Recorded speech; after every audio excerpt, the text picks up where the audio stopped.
যে তীব্র গরম পড়েছে, এই গরমে আমরা প্রত্যেক মাতাজিরাই চাই তাড়াতাড়ি রান্নাঘর থেকে রান্না করে কখন বেরোবো। কেন এই গরমের মধ্যে কারোর বেশিক্ষণ রান্নাঘরে দাঁড়িয়ে রান্না করতে ইচ্ছে করে না। তো খুব চটপটা বানানো যায় এরকম একটা জলখাবারের রেসিপি নিয়ে আজকে চলে এলাম বন্ধুরা আজকে শেয়ার করছি আপনাদের সাথে সুজির একটা রেসিপি। এই নাস্তাটা আপনারা যে কোনো দিনই বানাতে পারেন, বানানো অত্যন্ত সহজ। এটা আপনারা বাচ্চাদের স্কুলের টিফিন থেকে শুরু করে বা যারা অফিস যান বা বাড়িতে কোনো অতিথি এলে ঝটপট বানিয়ে ফেলতে পারেন, আর বানাতেও কিন্তু বেশি কয়েকটা উপকরণ লাগে না। তো বন্ধুরা এই ঝটপটা টক ঝাল স্বাদে ভরা নাস্তাটা চলুন তাহলে বানানো যাক। তবে বানানোর আগে আপনাদের কাছে কিন্তু একটাই অনুরোধ, ভিডিওটা কিন্তু অবশ্যই শুরু থেকে শেষ অবধি দেখবেন। তাহলে চলুন শুরু করা যাক। হরে কৃষ্ণ আমার সকল সুপ্রিয় ভক্তবৃন্দ, কৃষ্ণপ্রেমিক চ্যানেলে আপনাদের সবাইকে স্বাগত জানাই। আশা করি রাধারানী কৃপায় আপনারা সবাই ভালো আছেন। তো বন্ধুরা এখন চলে এলাম রান্নাঘরে। আমার রান্নাঘর নয়, এটা রাধারানীর রান্নাঘর। তো রাধারানীর কৃপা ছাড়া কোনো কিছুই সম্ভব নয়। তো বন্ধুরা এখানে সুজির নাস্তাটা বানানোর জন্য যা যা উপকরণ লাগবে রেডি করে নিয়েছি।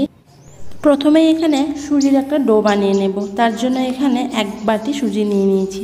এখানে 1 বাটি মানে 150 থেকে 200 গ্রাম মতো সুজি রয়েছে। আর এই সুজির দামটা বেশি নয়, 10 থেকে 12 টাকা মতো নেয়। আর এরপর দিয়ে দিচ্ছি এখানে 1/2 বাটি চালের গুঁড়ো। আপনারা বাড়িতেও চালের গুঁড়ো বানিয়ে নিতে পারেন, যে রোদ এখন সহজেই বানানো যাবে।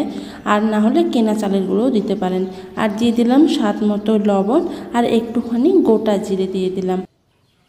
এখন শুকনো উপকরণগুলো ভালো করে একটু মিশিয়ে নেব।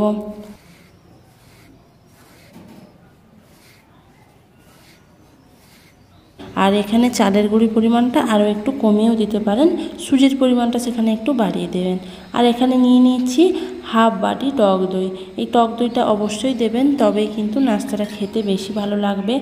আপনারা এখানে অর্ধেক টক দই বা অর্ধেক জল দিয়েও বানাতে পারেন, বা চাইলে পুরোটাও টক দই দিয়ে বানাতে পারেন।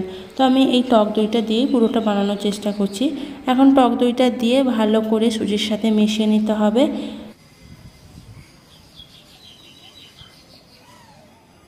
সুজির এই ডোটা ঠিক একটু টাইট করেই মাখিয়ে নেব। যেমন আমরা রুটি বা ময়দা মাখি, যেরকম নরম করে মাখি ওই রকম নরম না করে তার থেকে একটু বেশি টাইট হবে। এরকম করে মেখে আমরা 10 মিনিট এখন রেস্টে রেখে দেব।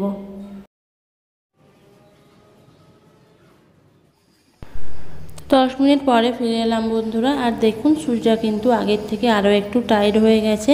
তাই এটাকে আবারও একটু মেখে নিলাম। একটু মথে নিলে পরে একটু নরম হয়ে যাবে।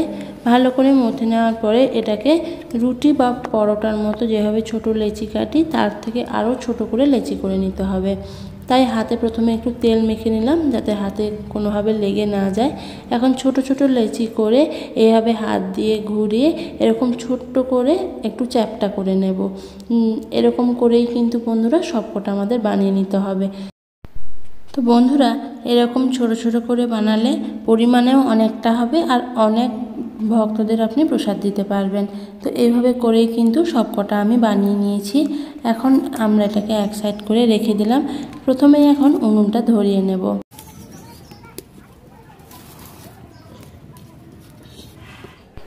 উনুনটা ধরিয়ে উনুনের উপর একটা কড়াই চাপিয়ে দিলাম এবং কড়াইয়ের মধ্যে কিছুটা পরিমাণ জল দিয়ে দিচ্ছি। আমাদের সুজির নাস্তাটা একটু ভাপিয়ে নিতে হবে, তার জন্য জলটা দিয়ে কিছুক্ষণ ঢাকা দিয়ে আমরা গরম করে নেব। তো ওদিকে জলটা গরম হতে থাক, ততক্ষণে চলুন এরকম একটা অধিক ছিদ্রযুক্ত থালা নিয়ে নিয়েছি। এখন এর মধ্যে ভালো করে একটু তেল ব্রাশ করে নিতে হবে, যেহেতু আমরা এর মধ্যে রেখে সুজিগুলো ভাপাবো। তার জন্য এটাকে ভালো করে তেল ব্রাশ করে নিলাম। আর এদিকে দেখতে পাচ্ছেন জলটা একটু গরম হয়ে গেছে। এখন ওই তেল ব্রাশ করে রাখা থালাটা এর উপর বসিয়ে এখন এর ওপর একে একে বানিয়ে রাখা ছোট ছোট সুজির বলগুলো দিয়ে দিচ্ছি। তো বন্ধুরা এইভাবে করে একবার বানিয়ে দেখুন, দেখবেন খেতে কিন্তু অসম্ভব ভালো হয় আর খুব অল্প সময়ের মধ্যে বানানো যায়। তো এইভাবে করেই কিন্তু সবকটা সাজিয়ে দিতে হবে। এখানে আর একটা ছোট্ট কথা বলি, যখন সুজির ডোটা বানাবেন তখন এখানে যদি অল্প একটু বেকিং পাউডার বা বেকিং সোডা দেওয়া যায়, তাহলে নাস্তাগুলো যখন ভাপানো হয়ে যাবে তখন দেখবেন আরও একটু কিন্তু ফুলে যায়। তো অবশ্যই একবার দিয়ে এইভাবে বানাতে পারেন।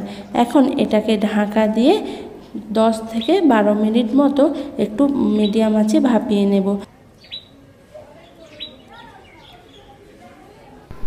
তো এইভাবেই ঢাকা দিয়ে আমি 10-15 মিনিট ভাপিয়ে নিয়েছি। আর এখন জিনিসগুলো কিন্তু আমার আগের থেকে নরম হয়ে গেছে, আর এটা একদমই কাঁচা নেই। এখন এটাকে একটা থালার মধ্যে ঢেলে নিতে হবে, ঢেলে কিন্তু অবশ্যই ঠান্ডা করে নিতে হবে।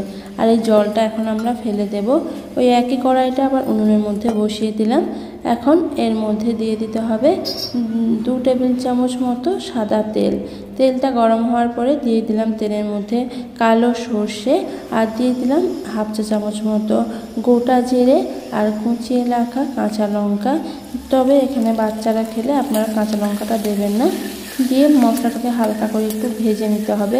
এখানে চাইলে আপনারা একটুখানি কারি পাতা বা একটুখানি হিংও দিতে পারেন, তবে গন্ধটা আরও ভালো হবে আর নাস্তাটা আরও বেশি টেস্টি হবে।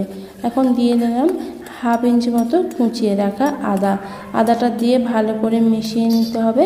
আর একটুখানি আদাটা ভেজে নেব যতক্ষণ না আদার কাঁচা গন্ধটা যাচ্ছে। তো মশলাটাকে হালকা করে ভেজে নিয়েছি।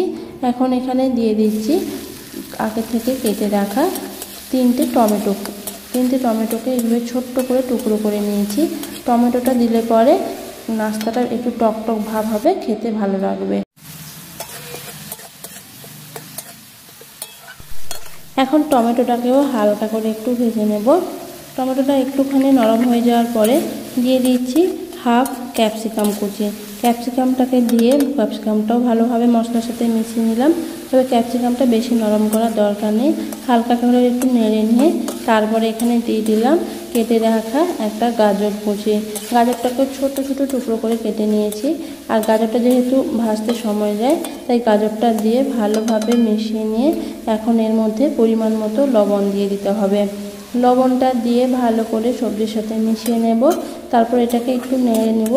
নেড়ে নিয়ে এটাকেও ঢাকা দিয়ে একটু রান্না করে নেব 2 থেকে 3 মিনিটের জন্য, যাতে গাজরগুলো ভালো করে সেদ্ধ হয়ে যায়। তো ভালো করে মিশিয়ে নিয়ে এখন এটাকে ঢাকা দিয়ে 2-3 মিনিট রান্না করে নিচ্ছি। তো এইভাবেই 2 মিনিট মতো ঢাকা দিয়ে রেখে দিয়েছিলাম। আর এখন কিন্তু গাজরগুলো খুব ভালোভাবে সেদ্ধ হয়ে গেছে। এখন এর মধ্যে দিয়ে দিচ্ছি বানিয়ে রাখা সুজির ছোট ছোট বলগুলো। এগুলো কিন্তু খুব সুন্দরভাবে ঠান্ডা হয়ে গেছে। এখন এগুলো ওই মশলার মধ্যে দিয়ে দিলাম। দিয়ে এখানে ভালো করে মশলার সাথে নাস্তাগুলোকে মিশিয়ে নিতে হবে। বন্ধুরা, দেখতেই পেলেন এই চটপটে টক ঝাল স্বাদে ভরা এই নাস্তাটা কত সুন্দর বানানো যায়। তো এটাকেও ভালো করে মিশিয়ে নিয়ে এখন এটাকে ঢাকা দিয়ে একটু ভেজে নেব। 1 মিনিট পরে ফিরে এলাম বন্ধুরা। আর এখন নাস্তাটা কিন্তু আমার একদম কমপ্লিট। তো সবার শেষে এখন এর উপর ছড়িয়ে দেব একটুখানি আমচুর পাউডার। আমচুর পাউডারটা দিলে বন্ধুরা নাস্তাটা খেতে আরও বেশি ভালো লাগবে, একটু টক টক হবে।